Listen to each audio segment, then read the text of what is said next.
সবচেয়ে বড় কবিরা গুনাহ কোনটা তোমরা জানো নাকি?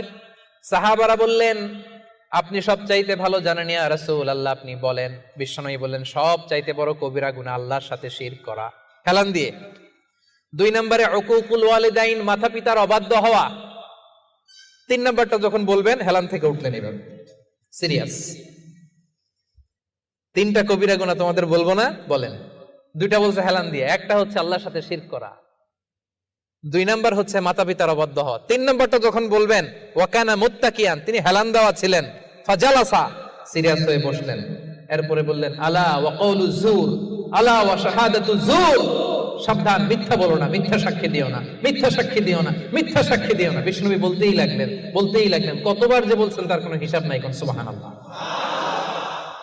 সিরিয়াস, খুবই সিরিয়াস।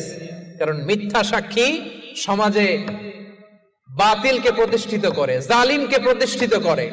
মিথ্যা সাক্ষী সমাজে অন্যায়কে প্রতিষ্ঠিত করে। চিল্লায় বলেন ঠিক কিনা? মহাপাপ। রহমানের বান্দারা মিথ্যা সাক্ষী দেয় না।